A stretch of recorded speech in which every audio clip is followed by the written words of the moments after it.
नमस्कार, मैं रंजू खान। दिन भर की खबरों में सबसे पहले डालते हैं नजर आज के मुख्य समाचारों पर। पंचायती राज संस्थाओं के आम चुनावों के अंतर्गत जिला परिषद एवं पंचायत समिति सदस्यों ने करवाए नामांकन दाखिल। भारतीय किसान संघ ने लगाया 1 दिवसीय धरना। छठ पर्व पर सफाई, नहर में पानी, पुलिस जाब्ता व लाइटिंग व्यवस्था करवाने की मांग, कलेक्टर को सौंपा ज्ञापन। दीपावली पर नगर परिषद करेगी ट्रैफिक व्यवस्था पर विशेष निगरानी। अब खबरें विस्तार से। पंचायती राज संस्थाओं के आम चुनाव के अंतर्गत जिला परिषद एवं पंचायत समिति सदस्यों के निर्वाचन के लिए नामांकन दाखिल सोमवार को किए गए। इस मौके पर भाजपा और कांग्रेस के उम्मीदवारों ने अपना अपना नामांकन दाखिल करवाया। वहीं कुछ निर्दलीय भी फार्म भरे गए। फार्म भरने को लेकर उम्मीदवारों में खासा उत्साह देखा गया। जिला निर्वाचन अधिकारी ने बताया कि वली मोहम्मद उर्फ काला ग्राम पंचायत नवा से 9 नंबर 18 से निर्दलीय फार्म भरा गया। वहीं ब्लॉक नंबर 21 2 के एनजी से अमित गोदारा ने नामांकन दाखिल किया है। इसके अलावा पंचायत समिति और जिला परिषद के लिए भाजपा तथा कांग्रेस प्रत्याशियों ने नामांकन दाखिल किए। आज ब्लॉक नंबर 21 पंचायत समिति हनुमानगढ़ 2 केंजे और जोड़कियाँ से ब्लॉक नंबर 21 से मैंने अमित गोदारा मैंने आज नामांकन दाखिल किया है।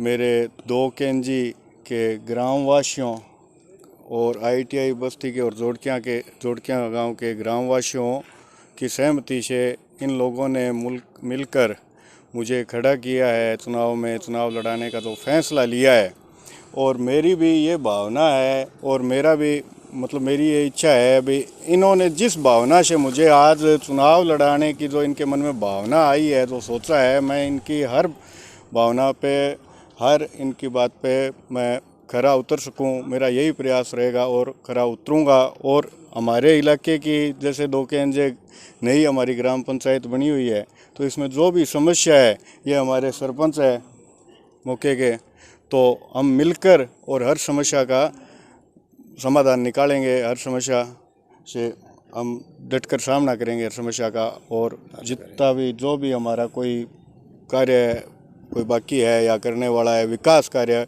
जो भी है, हम सब करेंगे मिलकर।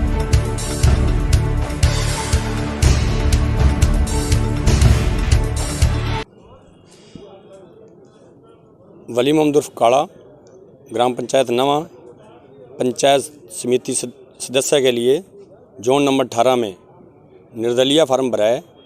मेरे साथ ग्राम पंचायत नवा 8 LLW 6 LLW चंदड़ा और डालिया सभी समाजों के लोग, सरपंच बलराम, कुलवंत जी, सतनाम सिंह, सुरजीत जी और काफ़ी गांव के जो मेरे साथ आए हुए थे, और उन्होंने मुझे समर्थन दिया है कि भाई हम आपके साथ हैं, तन मन धन के साथ आपके साथ चलेंगे और आपको जिता के भेजेंगे।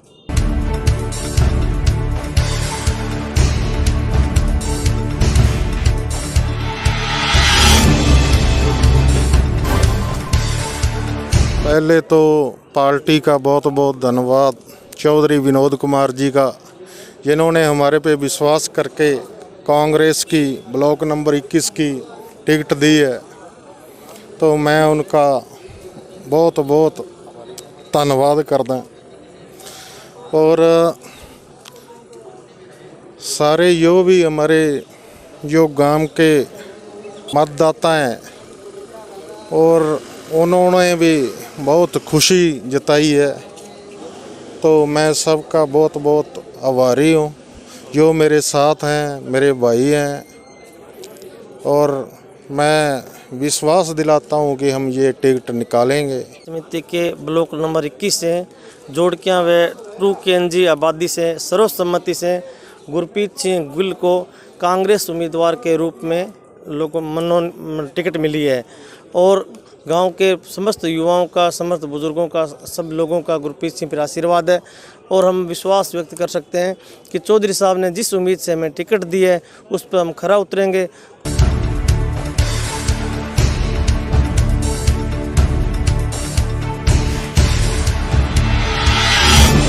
जी, भाजपा ने हमें टिकट दी है और हम जीतेंगे, पूरे गांव का विकास करेंगे। अगर उन्होंने हमें टिकट दी है तो हम उसका भरोसा कायम रखेंगे और जीत के दिखाएंगे। 21 नंबर जोन से हूँ जी, गुरप्रीत कौर नाम है मेरा। हाँ जी, वाइफ ऑफ गुरदीप सिंह। मेरा नाम गुरदीप सिंह और मेरी मिसिज को भाजपा का टिकट मिला है, गुरप्रीत कौर को, जो कि हम पे पूरा विश्वास जताया है भाजपा ने। तो हम इस विश्वास को पूरा कायम रखेंगे और गांव का विकास कराएंगे, सारी जनता को साथ लेकर चलेंगे। मैं 20 नंबर जोन से नॉमिनेशन भराया भाजपा की तरफ से। Draupadi Meghwal, ex MLA पीलीभंगा।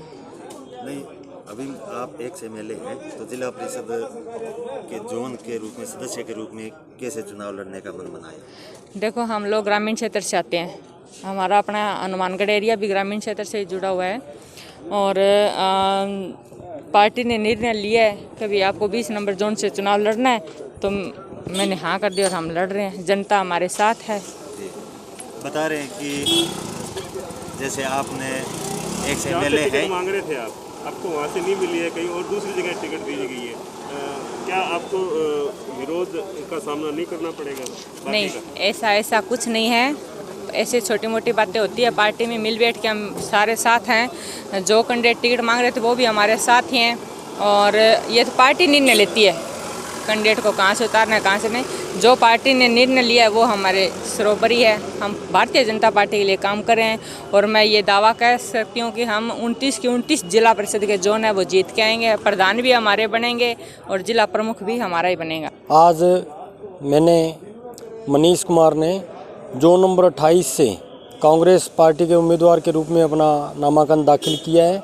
Congress party और क्षेत्रीय विधायक चौधरी विनोद कुमार जी ने जो हम पे विश्वास जताया है उसके लिए उनका बहुत बहुत धन्यवाद और उनके हर बात पे हम खरा उतरेंगे। पार्टी को भारी मतों से जिता के लेके आएंगे और 28 नंबर जोन की जनता ने बहुत सहयोग दिया और उनके आशीर्वाद से ही, सारे जोन के आशीर्वाद से ही आज हमने ये नामांकन दाखिल किया। उन सबका मेरे ऊपर आशीर्वाद है और उनके आशीर्वाद को कभी भी कम नहीं होने देंगे। उनका इज्जत मान सम्मान में कभी कमी नहीं आने देंगे। भारतीय किसान संघ के पदाधिकारियों ने अपनी विभिन्न मांगों को लेकर कलेक्ट्रेट पर सोमवार को 1 दिवसीय धरना लगाकर विरोध दर्ज करवाया। किसानों का आरोप है कि उनकी फसलों के पूरे दाम नहीं मिल रहे। भारतीय किसान संघ के जिला अध्यक्ष चरणजीत सिंह ने कहा कि कृषि अध्यादेश में MSP का कहीं कोई जिक्र नहीं किया गया। वहीं MSP पर फसलों की खरीद नहीं हो रही। गेहूं की फसल MSP से नीचे दामों पर बिक रही है। इससे किसानों को बड़ा नुकसान हो रहा है। उधर धान की बोली नहीं होने से किसान परेशानी हो रही है। भारत का मजदूर किसान कौन बनाता हिंदुस्तान, भारत का मजदूर किसान। किसान शक्ति जागेगी, सारी समस्या भागेगी। किसान शक्ति जागेगी, सारी समस्या भागेगी। किसान भाई भाई, राजनीति तोड़ो भाई। किसान भाई भाई, राजनीति तोड़ो भाई। हाँ जी, भारतीय किसान संघ किसानों की मांगों को लेकर पिछले काफ़ी लंबे समय से सरकार का जो MSP पे फसलों की खरीद है वो नहीं हो रही, उसी रोष को लेकर और जो कृषि अध्यादेश है उसमें MSP लागू नहीं की गई, इसी के विरोध में हम भारतीय किसान संघ किसानों को लेकर यहाँ कलेक्ट्रेट के ऊपर आज 1 दिवसीय धरने पर बैठे हैं। सरकार से हमारी मांग है कि गेहूं की जो MSP है वो उसके नीचे गेहूं बिक रही है, चावल की MSP से नीचे चावल बिक रहा है। एक तरफ तो सरकार कह रही है किसानों को हम किसी प्रकार से कोई नुकसान नहीं होने देंगे और टिब्बी में जो है चावल है वो लगभग 20-25 दिन से किसान बैठे हैं, उनकी बोली नहीं हो रही। और जो संदीप सारन जो डिप्टी हैं अपने कृषि उपज मंडी, उनके साथ जब बात हुई तो वो न तो वहाँ पे बोली का कोई प्रबंध करवा रहे हैं और जो किसान बाहर लेके जा रहे हैं उनसे वो कमीशन मांग रहे हैं। और यहाँ पे हनुमानगढ़ में भी तौल के अंदर किसानों के साथ गड़बड़ी हो रही है और किसानों के साथ शरेआम लूट है। प्रशासन के साथ हमने कलेक्टर महोदय को भी इस बारे में अवगत करवाया, तो अब कलेक्टर महोदय के कहने पर कल शनिवार को परसों टिब्बी में खरीद शुरू की गई और किसानों के साथ जो ज्यादती है प्रशासन कर रहा है उसका हम विरोध करते हैं। और इस आज 9 तारीख हमने ये अल्टीमेटम दिया था कि यदि ये खरीद सही ढंग से नहीं होगी और MSP नहीं होगा तो आगे भविष्य में इसके लिए कुछ आंदोलन या कुछ रूपरेखा बनाकर हम किसानों को लेकर लड़ाई शुरू। मिथिला सेवा समिति हनुमानगढ़ व श्री सार्वजनिक छठ महोत्सव प्रबंध समिति के नेतृत्व में टाउन व जंक्शन के पूर्वांचल समाज के लोगों ने संयुक्त रूप से जिला कलेक्टर को छठ पर्व पर सफाई, नहर में पानी, पुलिस राब्ता तथा लाइटिंग व्यवस्था करवाने की मांग को लेकर समिति अध्यक्ष बलदेव दास, कमेटी प्रभारी केशवपाल, संगठन मंत्री राधेश्याम गुप्ता आदि के नेतृत्व में ज्ञापन सौंपा। ज्ञापन में बताया कि पूर्वांचल वासियों का मुख्य त्योहार छठ पर्व 20 नवंबर से 21 नवंबर तक मनाया जाएगा। हमारे जिले में लगभग 25,000 परिवार निवास करते हैं। यह त्योहार अनिवार्य रूप से नदी व नहरों में खड़े होकर ही मनाया जाता है। इससे पूर्व नहरों व नदियों की उसके आसपास के घाट की पूर्वांचल वासियों द्वारा यथासंभव सफाई भी की जाती है। श्री सार्वजनिक छठ महोत्सव प्रबंध समिति के प्रवक्ता ने बताया कि जिले में प्रशासन का छठ पर्व के तहत व्यवस्थाओं में भरपूर सहयोग मिलता है। हर वर्ष समिति प्रशासन के सहयोग से सार्वजनिक कार्यक्रम भी करती है। इस वर्ष प्रशासन द्वारा जारी कोरोना गाइडलाइन के अनुसार हमारी समिति कोई सार्वजनिक कार्यक्रम का आयोजन नहीं करेगी। खास बात यह है कि कोविड-19 को देखते हुए उपस्थित लोगों को सैनिटाइज करने का कार्य समिति करेगी। समिति ने प्रशासन को आश्वस्त किया कि नहरों की साफ सफाई के अभियान को इस महापर्व के द्वारा विशेष रूप से पालन किया जाएगा। समिति ने जिला कलेक्टर को ज्ञापन देकर 20 से 21 को कोला नहर टाउन व जंक्शन में खुंजा नहर में पानी की उचित व्यवस्था करवाने की मांग उठाई है। वहीं नगर परिषद से सफाई व लाइट, पुलिस व्यवस्था आदि की मांग भी की गई। मिथिला सेवा समिति हनुमानगढ़ टाउन और श्री सार्वजनिक छठ पूजा समिति हनुमानगढ़ जंक्शन आज संयुक्त रूप से जिला कलेक्टर महोदय को ये एक मांग पत्र और ज्ञापन देने आई थी कि हर वर्ष जो है छठ पर्व का त्यौहार पूर्वांचल वासियों का मनाया जाता है और यहाँ पर लगभग 25,000 पूर्वांचलवासी परिवार रहते हैं जिनका मुख्य त्यौहार छठ पर्व है और नहरों के अंदर पानी में खड़े होकर भगवान सूर्य देव को अर्घ देकर यह त्यौहार मनाया जाता है। तो पानी की नहरों में उचित व्यवस्था हो और इसके अलावा जो प्रकाश की और सफाई की व्यवस्था प्रशासन और नगर परिषद की तरफ से करवाई जाती है वो प्रशासन के द्वारा वो व्यवस्था हो। मिथिला सेवा समिति के रिंकू मिश्रा ने बताया कि जंक्शन में खुंजा नहर पर अधूरे पड़े घाट निर्माण भी जल्द करवाया जाए ताकि पूर्वांचल समाज के लोग छठ पर्व आसानी से मना सकें। उन्होंने बताया कि करीब 900 फीट घाट का निर्माण होना बाकी है। हालांकि इस संबंध में प्रशासन को कई बार अवगत भी करवाया जा चुका है। वहीं समाज के लोगों ने प्रशासन को आश्वस्त करवाया कि नहरों में पूजा सामग्री की कोई भी वस्तु नहर में नहीं डाली जाएगी। समाज के लोग कोरोना गाइडलाइन व अन्य आदेशों की पालना अवश्य करेंगे। जंक्शन में जो घाट का निर्माण अधूरा है उसको पूरा करने के लिए भी हमने कलेक्टर साहब से मांग की है। रूप से ज्ञापन दिया है कि छठ पूजा को लेकर कि पानी व्यवस्था करवाई जाए और एनजीटी का जो आदेश दिखाया गया है कि भाई गंदगी ना हो, तो हमारे यहाँ समाज किसी प्रकार की गंदगी नहीं मचाता, सफाई व्यवस्था रखता है और किसी प्रकार की कोई भी सामग्री इसमें नहीं डालता। तो हमने कलेक्टर साहब से निवेदन किया है कि समाज को ये त्यौहार मनाने दिया जाए। ज्ञापन में हमने प्रधानमंत्री जी को भी और मुख्यमंत्री को भी हमने मांग की है कि इस तरह के रोग को बंद किया जाए। दीपावली त्योहार के मद्देनजर देखते हुए नगर परिषद शहर की ट्रैफिक व्यवस्था को लेकर अलर्ट हो गई है। इसके लिए ट्रैफिक व्यवस्था में सुधार किया जा रहा है। नगर परिषद सभापति गणेश राज बंसल ने बताया कि मुख्य बाजार में भारी वाहन न आए, इसके लिए पार्किंग की व्यवस्था की गई है। इसके अलावा सफाई कर्मचारियों द्वारा पूरे शहर में नियमित रूप से सफाई करवाने के दिशा निर्देश भी दिए गए हैं। वहीं छठ पर्व को लेकर भी नगर परिषद की ओर से घाट पर हाई मास्क, लाइट और स्ट्रक्चर स्थापित कर दिया गया है। दीपावली से पहले ही इसे भी सुचारू कर दिया जाएगा। सभापति ने आमजन से कोरोना का विशेष ध्यान रखने की अपील भी की। उन्होंने कहा कि दीपावली पर्व पर कोविड-19 के तहत सरकार की गाइडलाइन की पालना अवश्य करें। दीपावली के त्यौहार को लेकर नगर परिषद हनुमानगढ़ के द्वारा ट्रैफिक व्यवस्था में भी सुधार का प्रयास किया जा रहा है। हनुमानगढ़ जंक्शन में भगत सिंह चौक पर निर्माण कार्य स्टार्ट है। इसके चलते मुख्य बाज़ार में भारी व्हीकल या टैक्सियाँ या कारें नहीं आएँ, इसके लिए अलग से टैक्सी पार्किंग की व्यवस्था की गई है, जिसमें ट्रैफिक इंचार्ज श्री अनिल चंदा जी विशेष सहयोग कर रहे हैं। इसके अलावा नगर परिषद के सफाई कर्मचारियों के द्वारा सफाई अभियान चलाया गया है। 4-5 जेसीबी किराए पर लेकर जो भी झाड़ जगाड़ है उसे काटा जा रहा है एवं जो उबड़ खाबड़ जगह है उसे सही किया जा रहा है। कुल मिलाकर दिवाली पर एक विशेष सफाई की जाएगी।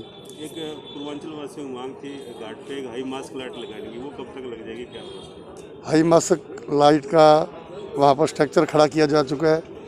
कल या परसों में उसको लाइट को दिवाली से पहले जगा दी जाएगी। जनता को मैं तो यही संदेश देना चाहूँगा कि कोरोना के बचाव के लिए मास्क पहनें, बार बार सैनिटाइजर करें, हाथों को धोएं, सोशल डिस्टेंसिंग रखें। राज्य सरकार द्वारा एवं केंद्र सरकार द्वारा दिए जा रहे प्रचार प्रसार के अनुसार कार्य करें एवं दीपावली पर पटाखे नहीं बजाएं, बचाव रखें। नगर परिषद के द्वारा जो बिजली के पोल हैं उन्हें ऊंचा करने के लिए विद्युत विभाग को 11 लाख रुपए का चेक भिजवाया गया है। उनके द्वारा शीघ्र ही टावर पोल लगा दिए जाएंगे। उसके पश्चात वो जो हेरिटेज लाइटें लगाई गई हैं वो जगा दी जाएंगी दिवाली से पहले। स्पिनिंग मिल में कार्यरत सुरक्षा गार्ड्स ने बकाया मानदेय दिलाने की मांग को लेकर कलेक्टर को ज्ञापन सौंपा। ज्ञापन में बताया गया कि पिछले 7 माह से सुरक्षा गार्ड को मानदेय नहीं मिल रहा, ऐसे में घर का गुजारा मुश्किल हो रहा है। उन्होंने बताया कि ड्यूटी लगातार करवा रहे हैं जबकि वेतन समय पर नहीं मिल रहा।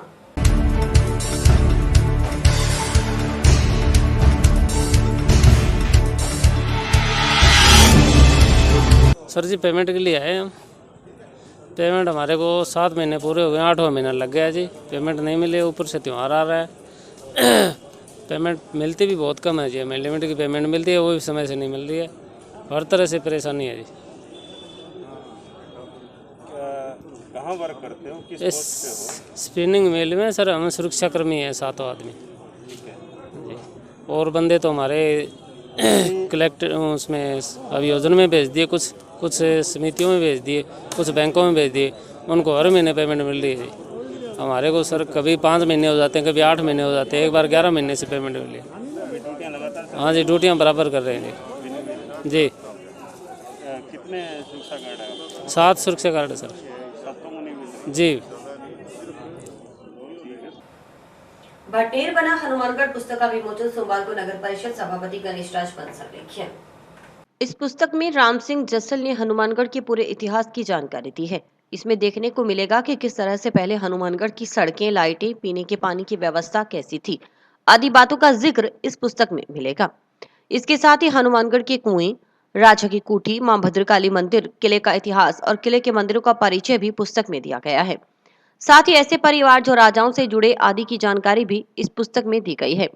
यह पुस्तक आने वाली पीढ़ी के लिए इतिहास को समझने के लिए कारगर साबित होगी।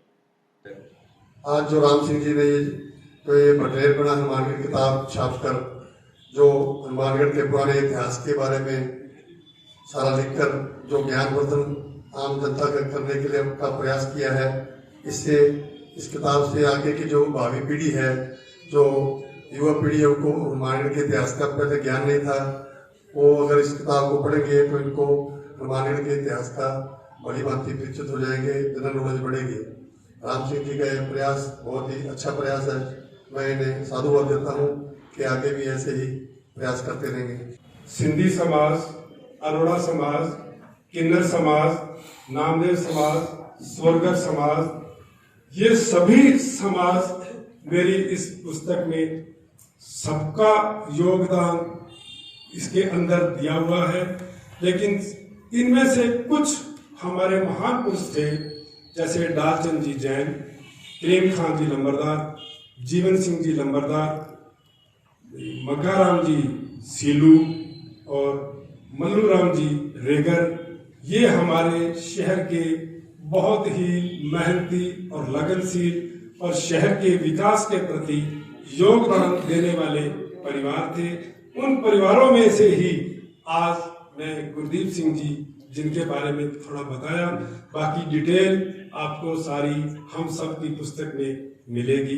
ये इन्होंने बहुत मेहनत की, हर पुराने लोगों के साथ मुलाकात करना, उनकी पुरानी पीढ़ी की जानकारी प्राप्त करना, उसके अलावा जो है हर खिलाड़ी, व्यापारी सभी से संपर्क करना, और इस कोरोना काल के अंदर जो है इतनी मेहनत करके इस किताब को छापना, इसके लिए इनका जितना भी इनकी प्रशंसा की जाए वो कम।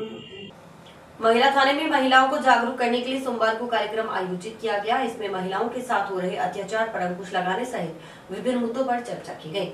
वहीं मुख्यमंत्री द्वारा महिलाओं के लिए चलाई जा रही विभिन्न योजनाओं पर प्रकाश डाला गया। पहले विशाल जिला थानों का तो लोग जाके कोर्ट से आदेश ले जाते थे, बलात्कार की घटना हो चाहे कोई और घटना हो, विशाल तक थाने में जाएंगे तो न्याय मिलेगा या एफआईआर दर्ज होगी। कोर्ट से आदेश लेके फिर जांच शुरू होती थी। खुशी हुई जान करके कि 30% गिर करके 18% पे मुकदमे दर्ज होने लगे हैं।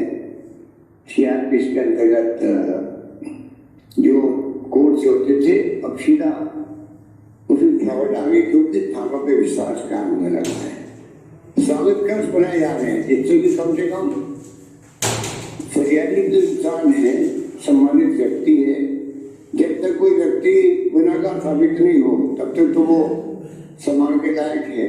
पर लोग हर एक के साथ में कि फरियादी या कोई व्यक्ति हो, अगर ढंग से बात नहीं करेंगे, व्यवहार ठीक नहीं रखेंगे, तो मैं समझता हूँ ये डेमोक्रेसी के अंदर उचित नहीं है। डेमोक्रेसी में जो हमारे प्रीएम्बल है, जो संविधान में जो मूलभूत भावनाएं से तरीके से और ज्यादा मजबूती से इन कदमों को आगे बढ़ाएंगे, क्योंकि टाइम आ गया है कि IT का जमाना है, साइबर क्राइम बहुत होने लगे हैं, सोशल मीडिया आ गया, इंटरनेट की सेवाएं, उसके कारण भी कई क्राइम बढ़ रहे हैं। उस पर ध्यान देने की जरूरत पड़ेगी। तो हम लोगों को गर्व होना चाहिए कि अभी परसों ही अमेरिका में पहली बार कोई महिला उपराष्ट्रपति बनी, कमला हैरिस, और संयोग से वो भारतीय मूल की नागरिक। जिला मुख्यालय पर होने वाले कच्चे सिंघाड़े की डिमांड इन दिनों आसपास की मंडियों सहित दूसरे जिलों में भी बढ़ने लगी है। मांग बढ़ने के कारण अब सिंघाड़े की खेती के प्रति किसानों का रुझान भी बढ़ने लगा है। आज आपको स्काई चैनल दिखाएगा किस प्रकार हो रही हनुमानगढ़ में सिंघाड़े की खेती। देखिए रिपोर्टर प्रदीप पाल की पूरी रिपोर्ट। आधा हेक्टेयर यानी 2 बीघा से शुरू हुई सिंघाड़े की खेती का क्षेत्रफल अब 20 बीघा पर पहुंच गया है। औषधि के रूप में इस्तेमाल होने से काश्तकारों के लिए भी सिंघाड़े की खेती फायदेमंद साबित हो रही है। फिलहाल यहाँ सिंघाड़े की खेती उत्तर प्रदेश के रहने वाले किसान ही कर रहे हैं। हालांकि काश्तकारों की पीड़ा है कि उन्हें सरकार की तरफ से कोई प्रोत्साहन नहीं मिल रहा, वहीं स्थानीय किसान इस खेती में रुचि नहीं ले रहे। अथक मेहनत के बाद सिंघाड़े की फसल तैयार होती है। इस कारण वर्षों से सिंघाड़े की खेती करने वाले किसान ही पीढ़ी दर पीढ़ी इसको आगे बढ़ा रहे हैं। ये एक अपील सर मेरे को आपसे और भी है, सरकार से भी है। सरकार से ये अपील है कि हम लोग जैसे हैं जो हम किसान वर्ग में नहीं आते, मुझे बहुत दुख है इस बात का, क्योंकि हमारा किसी भी प्रकार से किसानी में नहीं आता है, ना ही हमारे पास में कोई ऐसा कोई उनको किसान मतलब सरकार की तरफ से ये मिलता है भाई ये लो जी आपका, आप किसान का है। आज अगर मेरी फसल ख़राब हो जाती है तो मेरे को मुआवजा नहीं मिलेगा, क्योंकि मैं किसान वर्ग में आता ही नहीं, कहाँ से देंगे मुआवजा। तो सर मेरी तो आपसे अपील ये है कि कुछ से हमारे लिए जो किसान का जो जैसे लोगों को किसान वर्ग का वो जो कार्ड वगैरह मिलता है हमें भी मिला है, तो जिससे क्या हमारे जो आगे की जो पीढ़ी है वो इस काम में रुझान रखे। अब मेरा क्या है, मैं तो हो चुका हूँ पूरा तो ये बात है सर। टाउन के नजदीक सिंघाड़े की खेती करने वाले किसान रामभूल कश्यप बताते हैं कि उनके पिता जग्गूराम करीब 50 साल पहले हनुमानगढ़ आए और शुरुआत में 2 बीघा में सिंघाड़े की खेती करना शुरू किया। समझ पकड़ने के बाद वे भी पिता के साथ खेती के कार्य में हाथ बटाने लगे, फिर स्वयं सिंघाड़े की खेती करने लगे। अब उनके बेटे भी इसी खेती में कार्य कर लगे हुए हैं, यानी 3 पीढ़ियों से उनका परिवार जमीन आधे हिस्से पर लेकर सिंघाड़े की खेती कर रहा है। डिमांड बढ़ने पर वे एरिया भी बढ़ाते हैं। अब 9 बीघा जमीन में सिंघाड़े की खेती कर रहे हैं। अब कई दूसरे परिवार भी सिंघाड़े की खेती से जुड़ रहे हैं। रामभूल कश्यप, मेरे पिताजी का नाम श्री जग्गूराम जी कश्यप, जो कि आज करीबन 60-70 सालों से ये जो है सिंघाड़े की खेती हमारे पिताजी ने हनुमानगढ़ टाउन के अंदर वो सहारनपुर से इसका बीज लेकर आए और उसके बाद में उन्होंने यानी कि 20 रुपये मन से उन्होंने स्टार्ट किया इस सिंघाड़े को। तो उन्हीं के हिसाब से मैं आगे चला। आज जो ये हनुमानगढ़ का हमारा जो सिंघाड़ा है ये काफ़ी शहरों के अंदर मतलब बाहर तक, पंजाब, हरियाणा और बहुत दूर तक मतलब मशहूर है ये सिंघाड़ा। और मैं इस बात से खुश भी हूँ क्योंकि हमारी जो तीसरी पीढ़ी है सर, यानी कि पहले पिताजी ने इस काम को स्टार्ट किया थोड़ी सी ज़मीन से, और आज जो ये इसकी खेती का मतलब इतना रुझान है जिसका कोई अंत नहीं है। हनुमानगढ़ के अंदर ये बहुत ही मशहूर है, यानी कि अगर कोई बाहर से सिंघाड़ा जो आता है वो इसके आगे बिक नहीं पाता। और हमारे सिंघाड़े की जो मांग है वो काफ़ी अच्छी है और मैं सभी का शुक्रगुजार भी हूँ जिन लोगों का मुझे सहयोग मिल रहा है। किसान रामभूल व सोनू कश्यप बताते हैं कि लोगों की धारणा है कि सिंघाड़ा शहर के गंदे पानी में होता है। गंदा पानी खेत में प्रवेश करते हुए पौधे जल जाते हैं। नहर या ट्यूबवेल के पानी से ही फसल तैयार होती है। जून में वे तैयार कर देते हैं। जुलाई में खेतों में पानी भरने के बाद धान की तरह ही सिंघाड़े की पौध लगाते हैं। पौधे बड़े होने के बाद पानी दिखाई नहीं देता। ऐसे में आम लोग सिंघाड़े की खेती देखते ही तो उन्हें लगता है कि खेतों में गंदा पानी भरा हुआ है। वे खेत में सिंघाड़े तोड़कर ट्यूबवेल के पानी से पूरी तरह साफ करते हैं। इसके बाद ही बाजार में बिक्री के लिए भेजते हैं। लोगों की धारणा है सर कि ये जो सिंघाड़ा है ये गंदे पानी में होता है। ऐसा कुछ नहीं है। वो क्या है कि वो लोग जो देखते हैं वो कलाली मतलब एक जलकुंभी होती है जो कि गंदे पानी में उत्पन्न होती है। उसी को लोग क्या है कि सिंघाड़े की खेती को समझते हैं। हालांकि कहीं भी सिंघाड़े की जो खेती होती है वो गंदे पानी में नहीं होती।